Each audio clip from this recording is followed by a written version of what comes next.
Okay, good evening, everyone. I'm Anita Slate, a library assistant here at River Falls Public Library. Tonight, we are very excited to host author Dr. Jacqueline Murray Brux, and she's been an honored Emeritus Professor at UW River Falls.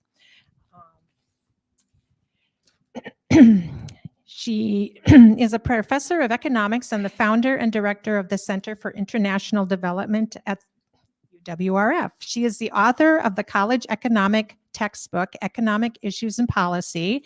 It's now in its 8th edition. And she has worked and researched across the world in Africa, Asia, Latin America, and Europe.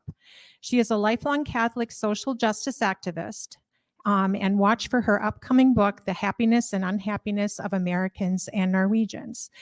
So with that, let's give her a good, nice welcome, and we'll have her answer some questions at the end.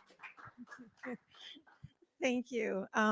Yeah, we all hear about how happy those Norwegians are. And I mean, you sort of couldn't prove it by me because I travel there a lot and they won't smile at me. And no matter how hard I try, they look away and they won't talk to me like we yabber with each other all the time. But in terms of their standards of living, they are like so far beyond us. And of course, it has to do with their social system. So that's something I'm researching right now. But so can you hear me okay? Am I talking loud enough? Okay. I recognize a lot of you out there. I don't recognize a few of you, but maybe we can meet afterwards. I have been ill for the last 3 months, going on 4, and I'm just starting to get better, but it's easier for me to sit than stand. And I am not contagious at all. The only thing that sounds contagious is really an allergy. It's not a cold. But I think after we're done, I will put my mask on because just because I'm feeling vulnerable, but there's nothing you're going to get from me. And maybe we can then talk more closely afterwards. So this book is it's a populist, a pope, and the soul of a nation. The populist is Donald Trump, although it could also apply to so many populists. Populism is spreading across the world, across Europe. It's in India. It's in Uganda, it's in Israel, it's in Brazil, or it has been in Brazil. It's just spreading and spreading. So it's not just about Donald Trump. It is not necessarily about Trumpers. And I don't mean for the discussion to get political. In fact, my purpose with the book is actually to be unifying, which I hope you can recognize at the end of the talk. How long am I supposed to talk? Okay, so I think maybe we'll save plenty of time afterwards then for questions. But if there's something you absolutely have to ask me during it, feel free to do that. So the first part is populism, and I'll explain that in his book Fratelli Tutti, his encyclical, the Pope's encyclical. It means sisters and brothers all. And when I started reading the encyclical, and I don't have it here because I read it online, he starts off by expressing his dislike for populism, and closely related to that is nationalism, and closely related to that is authoritarianism. And then you get linked into white supremacy and white Christian supremacy, nationalism, all of that. And the Pope expresses his dislike for those because of the harm that they cause so many people throughout the world. But he doesn't talk about what populist, nationalist, authoritarianist, he doesn't talk about what they mean. He doesn't describe the people who are involved in it throughout the world. nor does he describe the people who are suffering so much as a result. So I'm sitting reading it, and I'm so excited, and I'm so inspired, and I'm waiting for him to go into all this stuff, and he doesn't. So I go, oh, darn, I'm going to have to fix this. And so that's really why I wrote the book, to explain what he means by his terms, who are the people who are suffering, and, what can we maybe do about it? So just to get started with his terminology, first of all, populism. Oh, so I was telling you the title. So a populist, a pope is St. Francis, who wrote the encyclical upon which this is based. The Pope, I'm a lifelong Catholic. There are Catholics in the room. There are a lot of problems with the Catholic Church historically and in the present, but the Pope rocks. And he and I agree, and the church is moving forward, and I really like the direction that it's taking. And I really do like this Pope, so I do like his work. So he's the Pope, and the soul of a nation is a reference to President Biden, who at his inaugural and frequently since then has spoken about the soul of the nation, which is important. So that's the title. Populism is not an economic theory or economic ideology. In economics, we have, and I'm an economist, so in economics, we have a spectrum that ranges on the far left, which would be socialism, and the far right, which would be capitalism. And most countries are somewhere in between, including the United States. We mentioned Norway before. That would be farther to the left, farther towards socialism. The United States is much farther to the right. But these are economic systems. They have to do with how much government involvement do we have in our economy. They have nothing to do with political systems. If you're talking political systems, you're talking about authoritarianism on the one hand, where you have a dictator or, a military junta that takes power over a country, or a person who just develops authoritarianism by getting rid of the judiciary and getting rid of political parties and sort of moving in that direction. At the other end, you have democracy, where people vote, have a constitution, have protections, and so on. So you can have any political system with any economic system. You have socialist democracies, you have far-right capitalist authoritarian countries. That's not what we're talking about. Populism is an ideology, has no basis in economic theory, absolutely none. They're all over the place. Frankly, populists don't understand economics. I'm sorry to say Donald Trump did not understand economics at all. His trade policies were atrocious and hurt the very people he was intending to help. Well, such as NAFTA. NAFTA was amazing, had so many benefits for the United States and Mexico and Canada. So he got rid of NAFTA. He refused to join the TPP, the Trans-Pacific Partnership, which would have brought enormous benefits to the U.S. He looks at the world as a zero-sum game, and that applies to trade. So any benefits we get comes at someone else's expense, and anything they get comes at our expense. And that's not the way trade works. That's not the way most things work. Most things are capable of expanding the pie, so to speak, so that everybody can benefit. And so it was not just our trade agreements, who, by the way, his trade advisor is the only one in his administration who had a degree in economics, and that was Peter Navarro. And as you've probably come to know him more recently, he's not particularly stable. He's the one who, well, first, I'm sorry. I'm sorry if I diverged too much, but Trump did say that it's terrible that we have a trade deficit with Canada. It's just terrible. It's just awful. They're doing horrible things to us. And then, Prime Minister Justin Trudeau had to correct him in public and say, I'm sorry, the US has a trade surplus with Canada. Canada has the deficit.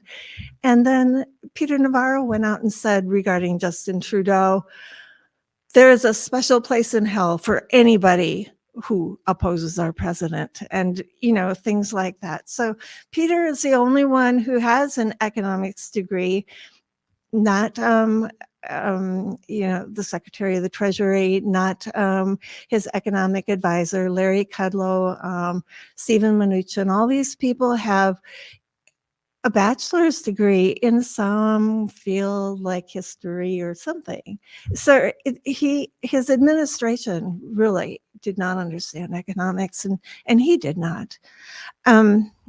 Is that okay for an answer? No, I think you answered the question. Okay. So anyway, a populist, what they do is they need to identify a base of support, and they look for a group of people that is truly suffering, experiencing a decline in their status, both emotionally, psychologically, socially, economically, in every possible way. That group in the United States, for the most part, has been in a category of relatively uneducated, meaning high school or less, middle-aged men. And most of these had been working in blue-collar type jobs or mining, things like this. They saw the economy was changing. Trump didn't recognize this. He blamed it on other things, but the economy had been changing. We've been shifting away from a demand for manufactured goods towards the service sector, healthcare and education and blah, blah, blah. So there has been that natural tendency. There have been enormous changes in technology. There's been the recognition of climate change. So if I were to use coal miners as an example, they worked hard. It doesn't sound like a glamorous job. It was a dangerous job. They've got black lung and all that. But it was a steady job, and they made good money, and they felt important. They felt appreciated and supported. They proudly passed down their livelihoods from generation to generation. And all of a sudden, they were being laid off and losing their incomes and losing their status. And of course, coal is evil. And so they've totally lost their status. Combined with this, well, I'll get into this in a moment. So there are natural reasons for people to be disaffected and unhappy with what's happening to them in their lives. And I recently read an article. It was stunning to me. And then I looked it up, and there's all these published articles, and there's all this data that shows it. I'm surprised I didn't know about it. But if you look at this particular group of working class people, middle-aged people, during the time, probably about 15, the time periods vary in different studies, but about 15 to 20 years leading up to 2020. All the data since 2020 is crap, frankly. The census, the 2020 census was so messed up for a lot of reasons. So everything since then is, take it with a grain of salt. But the data leading up to that has been showing, even though everybody in the world, their mortality rates have been declining, every age group, every race, ethnicity, country, death rates going down, except for this group of middle-aged, relatively uneducated, white Americans. And it's just crazy. Their rates have been going up like crazy, their mortality. And they're finding it they're calling it, the reasons are the deaths of despair. And these are suicide and cirrhosis of the liver because of alcoholism and drug issues. So this group has been seriously suffering. And so what a populist will do is look at that group, tell them he's got their back. He's going to take care of them. He's going to make things better for them. He promises all these things that he doesn't mean, because he doesn't even know the source of their problems, much less what to do about them. And populism relies on scapegoats. So I'm sorry, I don't understand changes in technology and climate change. I mean, it's a hoax. And besides that, I don't understand all this economic stuff. But here's what's the problem. And the problem is always people of racial and ethnic minorities. And in particular, it's immigrants. And on a broader scale, this is where nationalism comes in. Nationalism, if you describe populism as make America great again, you would describe nationalism as America first. Okay, so the problem is the immigrants, and it's those foreign countries. It's our trade partners. It's, the World Bank. It's the United Nations. It's our regional trade agreements. It's why we pulled out of the Iran nuclear agreement. It's why we pulled out of the Paris Peace Accord. It's why we kept complaining about NATO. Trump did not understand at all how NATO's funded. He said, we're paying so much. He was clueless, but these are the scapegoats. So any kind of foreign entity, and especially immigrants. And I don't know if you heard his statement about a week ago. I mean, the immigrants, they've always been rapists and murderers and criminals and blah, blah, blah. And during this previous statement, he said, they're all coming from insane asylums. They're coming from prisons, and they are poisoning our blood. He made up everything in the speech except the poisoning our blood part he stole from Mein Kampf by Adolf Hitler. What? It was it was an interview. I could, if you leave me your email, I can send it to you. It was atrocious. It was like, hi, Hitler. Yeah. I haven't seen, I saw it, I think I saw it on the PBS NewsHour, so I looked it up, and sure enough, I read the speech and I couldn't believe it. So, he's talking Hitler with the poison, and of course that's eugenics. And that's part of the problem with the disaffected Americans is it does have its roots in this sense of white superiority and white supremacy. It sees higher birth rates among Black people and Indigenous people of color in general, and it sees immigration. And so more and more, especially, the focus is always on Hispanics. So as you look at the data over the time, our nation is becoming more and more diversified, which I think is wonderful. But for those whites who think white is superior and mixing of the blood somehow poisons that superiority, and it gets into eugenics and all of that, they're seeing their numbers going down relative to the non-white population. Hispanics are really an ethnicity, not a race. And most of them would be classified as white. But when I talk about, I'm grouping Hispanics with the non-white population because that's how they're perceived. That's how it's discussed. Well, the Census Bureau separates.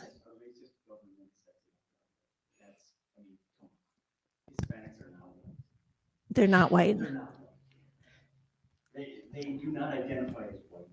Well, it varies. It depends. Hispanics are such a broad category. Might identify as white, maybe. Okay. Been here for a generation or two. Okay. Hispanics identify as indigenous. No. A lot of Hispanics are indigenous, and they would be considered indigenous, not Hispanic. They would be kept out of the Mexican. Whenever I'm in Mexico, I used to go to all the dance clubs until I realized they didn't let indigenous people in because they're not Hispanic. But I mean, think of like I in guess I need a clear definition of what white means, because in my circles, white is a race.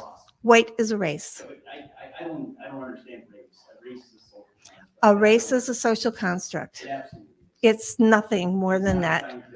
Every It's single invented race, by race scientists. people of every race on earth are 99.999% identical. You cannot, yeah, exactly. I don't think race exists. It doesn't exist. Okay, so that's why I'm offended when somebody says Okay. the census, I think, is a racist. Okay. And it's been a racist tool. I accept that.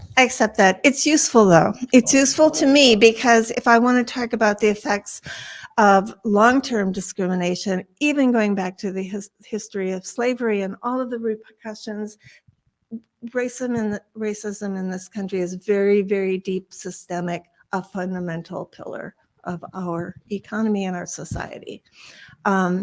If I want to clarify that in terms of the data, who dies, whose children die, who has higher child mortality rates, maternal mortality rates, less access to health care, poorer education, higher poverty rates, the whole gamut.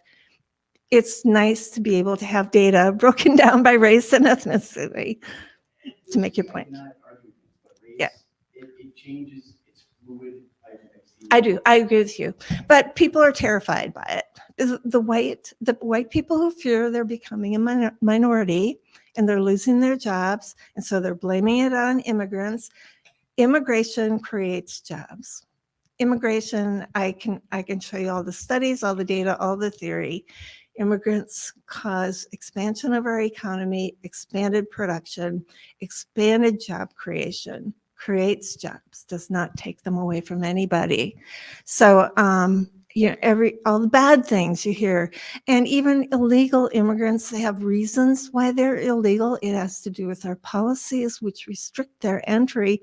So the only way they can exercise their international and U.S. right to apply for asylum is to enter illegally, go to the border security, apply for asylum, and depending on who's president and what policies are in effect, either end up, under bridges, waiting along the border, in unsafe, unsanitary conditions and all of that kind of stuff.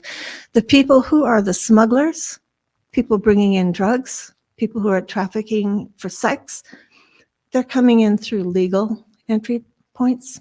They're coming in legally across the border in their vans that conceal all this stuff.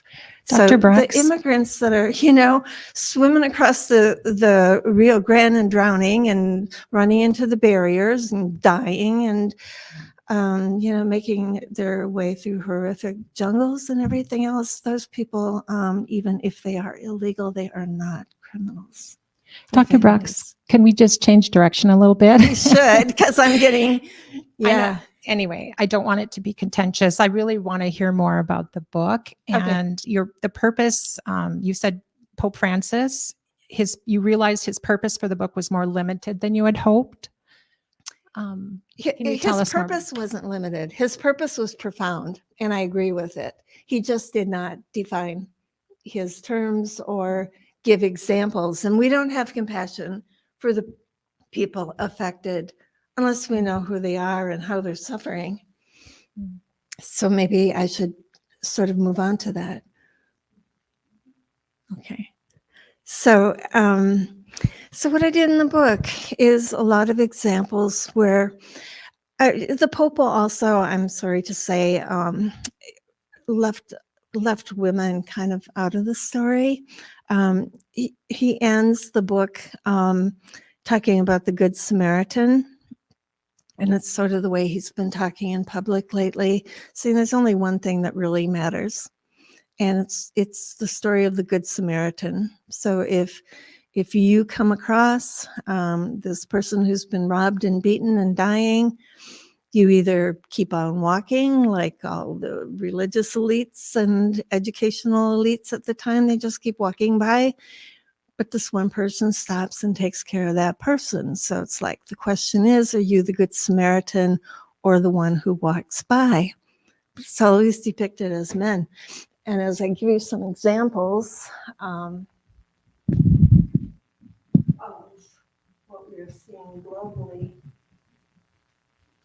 I thought that this one would be a more appropriate picture.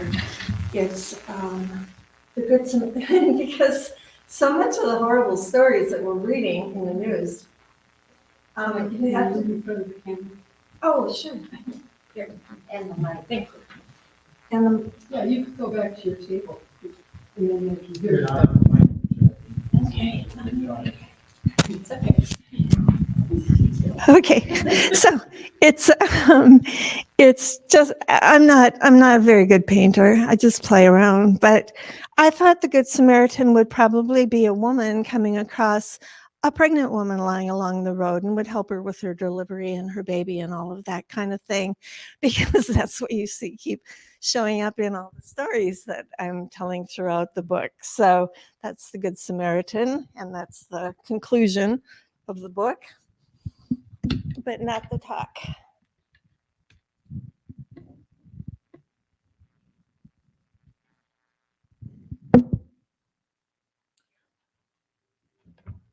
You have to keep the mic. Oh, I have to keep the mic. It's okay. There you go. Thank you.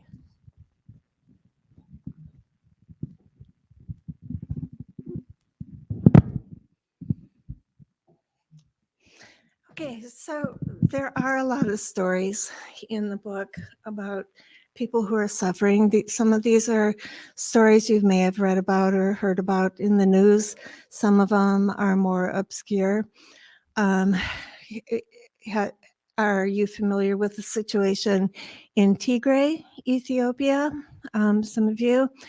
What this is Ethiopia is, in the northeastern part of Africa, and it borders on to the north is Eritrea, small country. And Ethiopia has sort of semi-independent provinces or territories, and one of these is Tigray.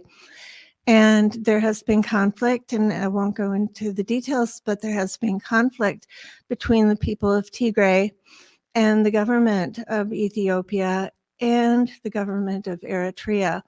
Both governments have been taking arms against the people of Tigray. So, and a lot of it is ethnically motivated, but whenever we talk about ethnically motivated or tribalism, and I hate the word tribalism, usually has economics at its foundation, which is why I became an economist.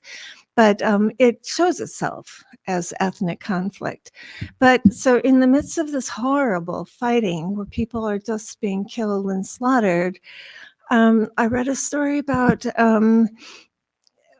two women who escaped. One woman was, she was 8 months pregnant, and she just had to get away just to save herself and her baby. And she escaped into the desert area. And another woman had a less than a month-old infant, and she had to escape. And one was Tigray, and one was the enemy. And they found each other, and they helped each other, and they helped deliver the baby, and they cared for the infants, and they slept together in the desert, and they found food, and they took care of each other. And that's the kind of like, the Pope talks about these visits. I call them compassionate encounters, but those are the kind of compassionate encounters that you see so often amidst horrible violence. And it sort of brings hope and it brings healing. Another example, most of you probably are aware of the persecution of the Rohingya group in Myanmar. Myanmar used to be called Burma. It's ruled by a Buddhist military dictatorship that has severely oppressed the Rohingya population, which is a Muslim group of people in the Rakhine district in sort of southwest Myanmar. And at times it's been citizen militias as well that are sweeping in on their villages and, burning down the villages, burning down everything, raping all the women, killing the men, killing the children. And it's been horrible persecution. A lot of these people have escaped and are now refugees in Bangladesh. Bangladesh has this just huge Rohingya population. But I saw a story and so I looked up and read more about it. It's a clinic that was founded by a Buddhist woman who was a trained midwife. And she trained some Rohingya women to become midwives. And they set up a clinic in the border area between the Buddhist and the Rohingya areas. And they treated Buddhist women and Rohingya women. And to me, it was profound because, here finally we had some women taking care of women because, regardless of the conflict that's going on, women are still sisters. They're always sisters in terms of motherhood and pregnancies and birth and infants and childcare. So, I found that really, really profound. You may be familiar with the Uyghur population in China. It's a large group of people. It's also a Muslim group of people in Xinjiang province in the western part of China. The Uyghur women have been imprisoned. They're raped, they're beaten, and they're forced to work as slaves. And the Uyghur men are forced to work as slaves in growing cotton fields, and the women process the cotton inside the prisons. They're a horribly persecuted group. The world, it's unbelievable what a huge group of people it is, and the world has not been paying attention very much. We talk about human rights violations in China, but this one is just massive, on a massive scale. 50% of any cotton products that you own have been produced with Uyghur slave labor. So if you're conscious of these kind of things, you want to check the sourcing of the stores where you buy your clothing. Another example is this one, I don't know, for some reason it sort of broke my heart. It was a story about a young man who was a slave worker in Indonesia, in the palm oil jungles of Indonesia, where slavery is very common. He was treated really badly. He was forced to do the labor for the palm oil, and he was forced to sleep in the jungle, and he was terrified of the tiger. He was terrified of sleeping in the jungle. And so I painted that one because I painted it over and over and over because somehow I wanted to fix it so the tiger wouldn't get him. Oops, I guess I have to do this again.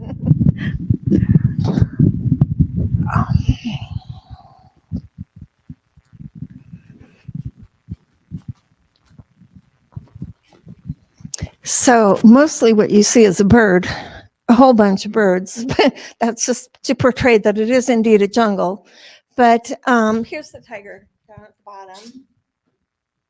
Okay. And I don't know if I painted the boy in this one or not.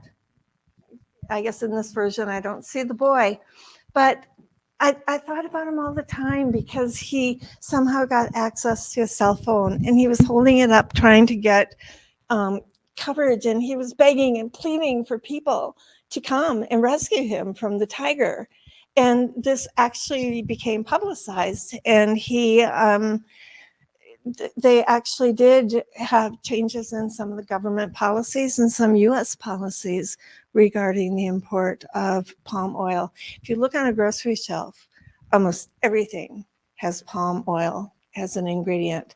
Almost all the palm oil comes from the jungles in Indonesia and Malaysia, and so much of this is slave labor producing it. So it's a really important topic. So in my book, I use the tiger as sort of a metaphor for terror, real and imagined. I relate it to mental illness, where, you know, the tiger is imaginary, but it's just as terrifying as the real tiger. And so I just use a lot of examples like those. A lot of the situations, there are things that we as American consumers can do something about. You're familiar with oppressive conditions in a lot of industries. Cocoa slavery in West Africa, the cotton, the palm oil, but also things like coffee and tea, and like the best coffee in the world is produced in Ethiopia, in where people, they produce it. It's wonderful coffee. They have like 1 or 2 buyers that come around to their villages once in a while. They pay them hardly anything for the coffee, and then it works its ways up the chains, up into the conglomerates and the agribusiness, and that's the coffee that we buy when these people who are doing the work are being, horribly oppressed and not paid anything. And so what they're doing, I mean, I hate to say this because my relatives in Kenya use khat. I don't know if you're familiar with khat. It's a narcotic it's available in the cities, mostly from the East African population. But so the farmers in Ethiopia, they're cutting down all their wonderful coffee bean plants, and they're substituting it with khat because they can get such a better price for it. So the way we can counter that, of course, is by buying fair trade products and be careful, about the sourcing. And the way you find out about the sourcing is you contact the managers, and you find out exactly where their clothing is produced. And so, is it produced in a Bangladesh sweatshop that burns down once a year, with all the workers locked inside the building and dying, hundreds. It happens all the time. It's in the papers all the time. Oh, another article, a Bangladesh garment factory burned down. So it's those things we want to be attentive to. The way I closed the book is saying that we are a very, as you know, very polarized nation. We can't agree on the basic facts. Who won the election? Was there widespread fraud? Is coronavirus real? What's a conspiracy and what isn't? And if we can't agree on the basic facts, how on earth are we going to unify? And so I'm just going to read you a tiny little part from the book where I tried to address this and tried to come up with my solution.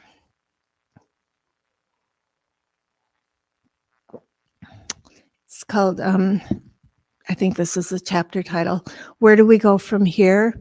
Whose truth is the real truth? America is a nation divided, child against parent, friend against friend, parishioner against parishioner, Americans against each other and those who live in the world beyond. We disagree on the most basic of facts, the ones I just said. Whose truth is the real truth? And now we have to stop all this, take a pause, look around. What do you see? We see that we are all in so much pain. And as animals circle around the wounded creatures of their pride, we must circle around our wounded nation because that is who we are. We care for our wounded. We cannot move on without a truth-telling. Our feelings are tender, made fragile by the harshness of our world today. Our spirits are damaged and our sensitivities raw. We are a broken people, and if there is one truth we can tell with certainty, it is the truth of our pain. Truth-telling was essential for the healing of South Africa in the waning days of apartheid. It was vital in post-genocidal Rwanda and crucial for a post-Holocaust world.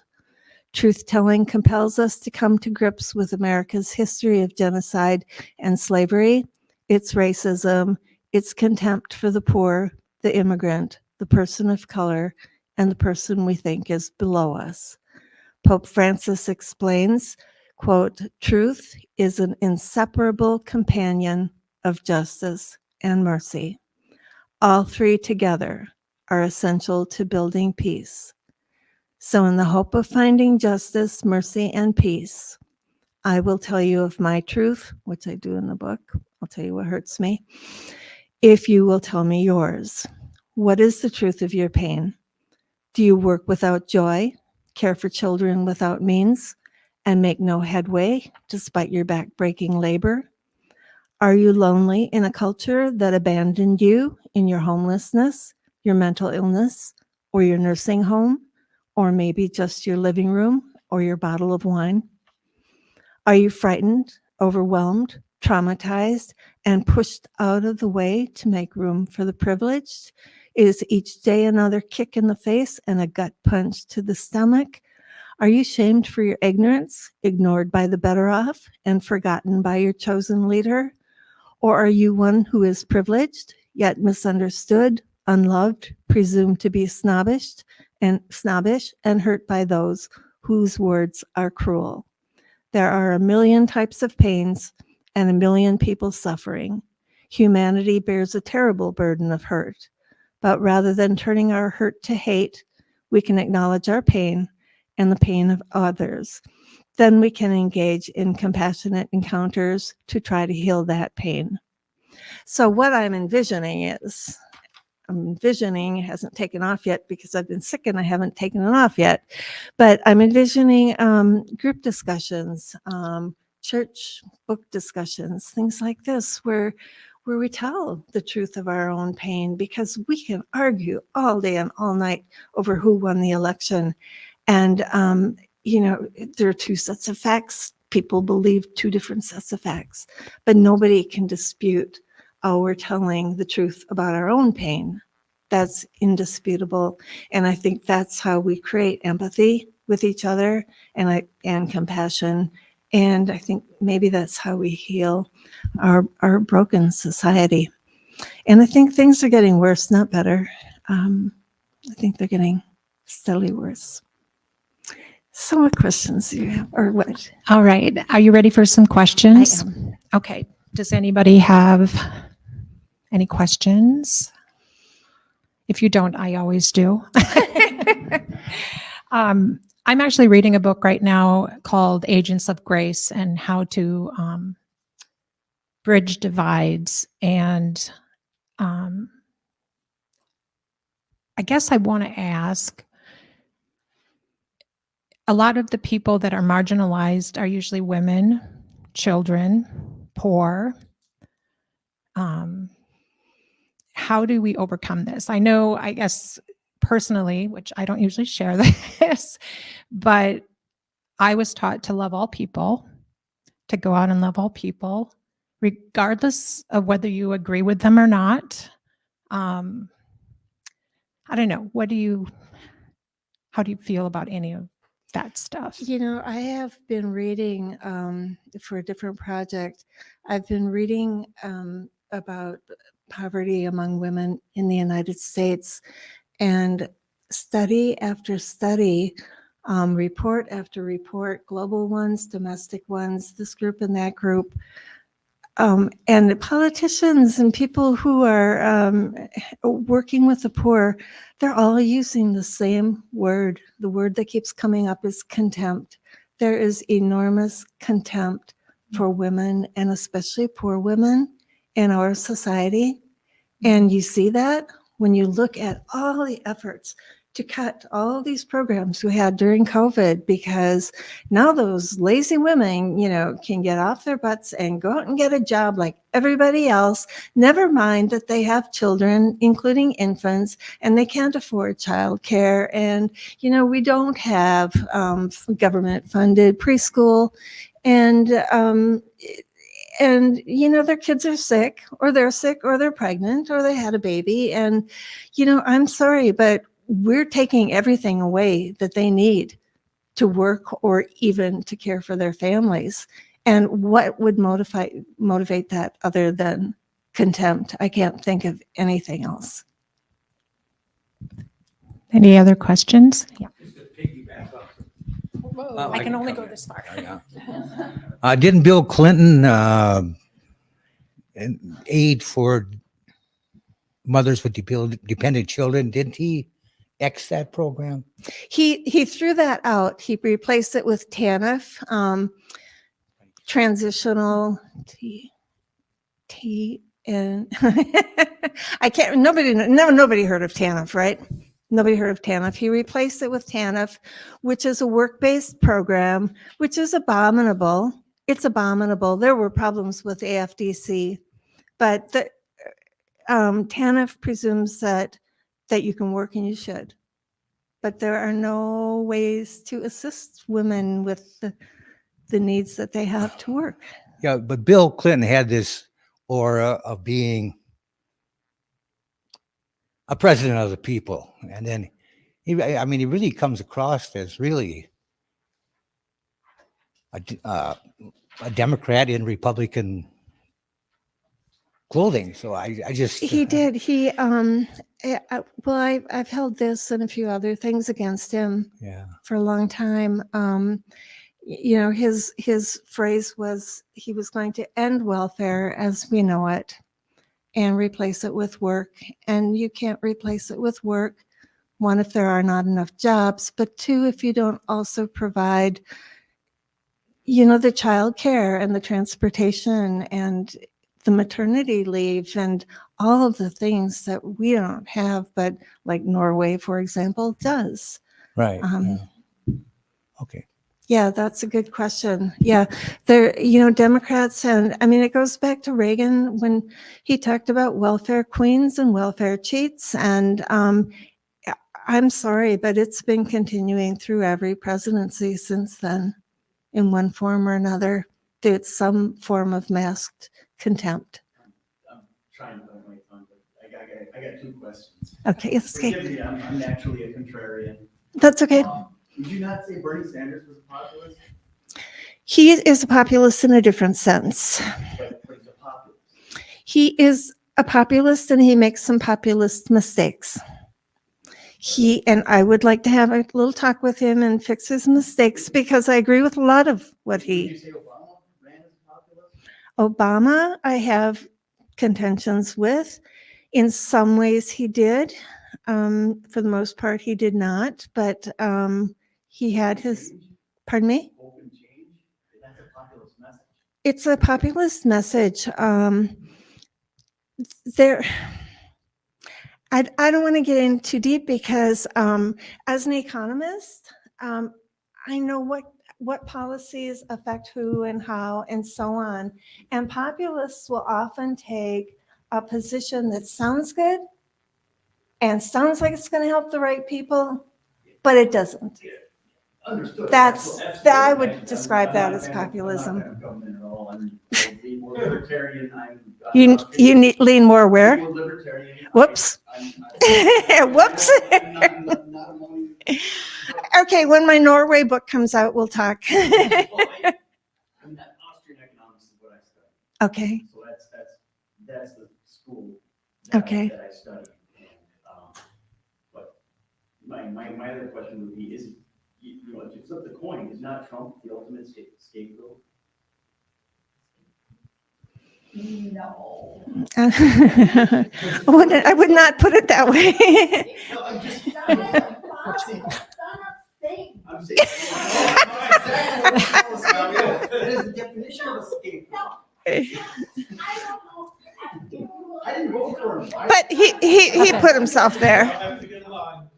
He- I'm not a Republican, I'm not a Trumper, I'm not a conservative, but I'm not part of this bipolar world. Okay. But the people I listen to say Trump is the perfect scapegoat, or the other side of the coin. Okay. I wouldn't express it that way, simply because he put himself in his. Right. Okay.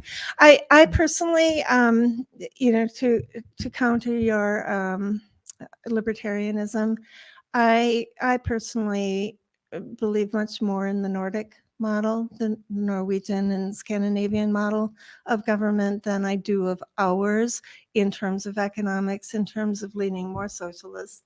We need programs that provide. I mean, my daughter lives in Norway. She had a year's worth of paid maternity leave. Her husband received paternity leave. She gets, now she's divorced, she gets single parent checks from the government. She gets free childcare. She gets free barnehaga. It's like our preschool programs.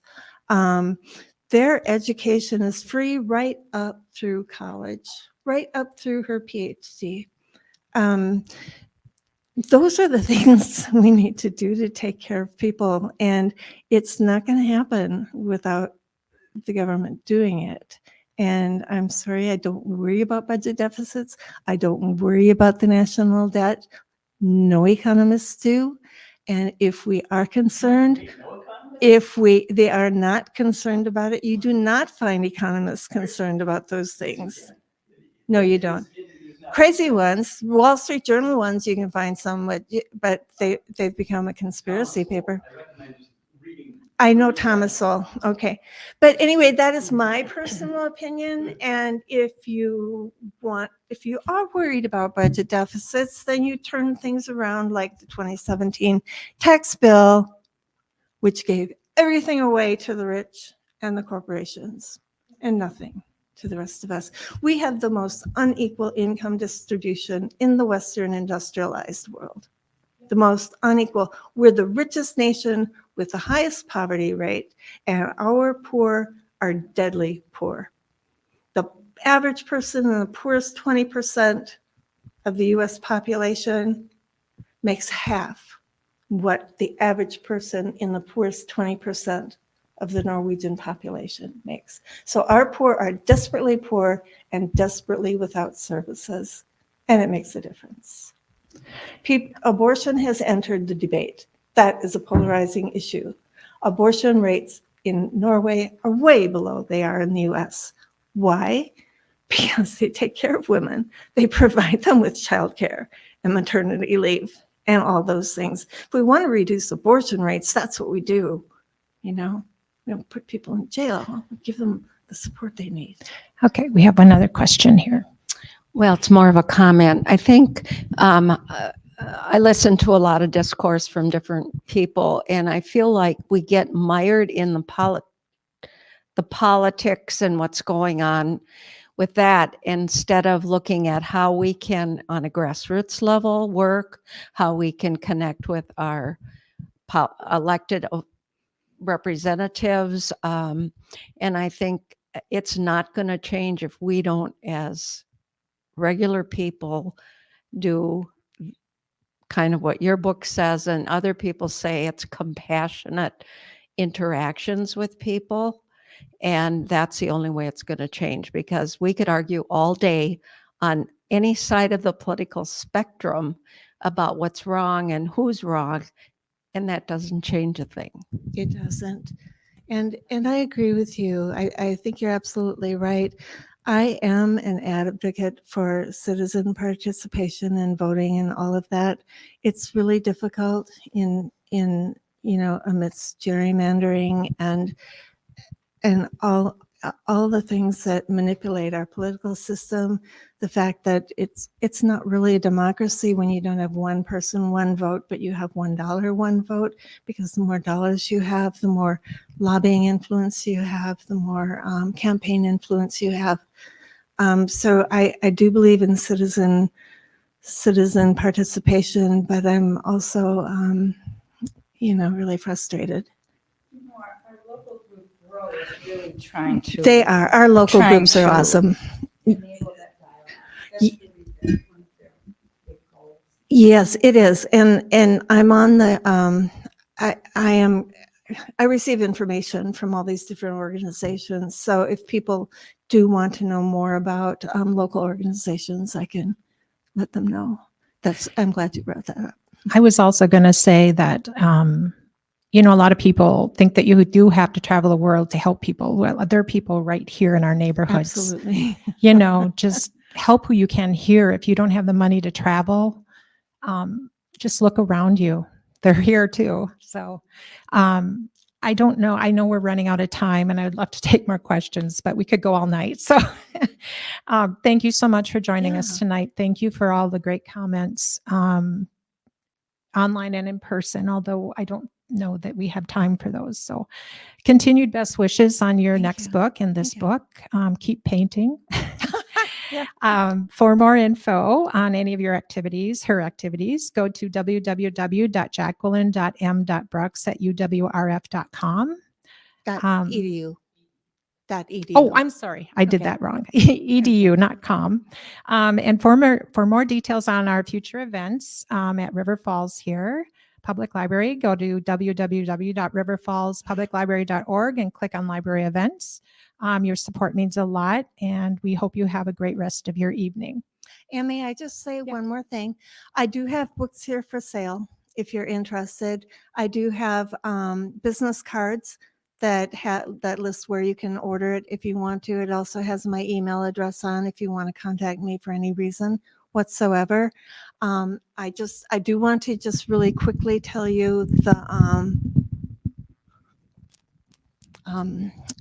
what I've got up here in case you want to browse around for a moment. The Good Samaritan. The Pope talks about visits. It's kind of momentous that he made a big deal out of the visits that he made, as well as his namesake, St. Francis, with Muslim leaders. Talks about how we are to accept everybody, help them become better Muslims, love them, welcome them. But anyway, I put some women. I put Mary visiting Elizabeth, and somebody told me she looks like Mother Teresa, and I thought, oh, that's cool. So here's St. Francis meeting with this Muslim sultan. I put a plaque I got when I was in Russia shortly after the dissolution of the Soviet Union. It was a friendship, building relationship kind of thing. Yeah, that one.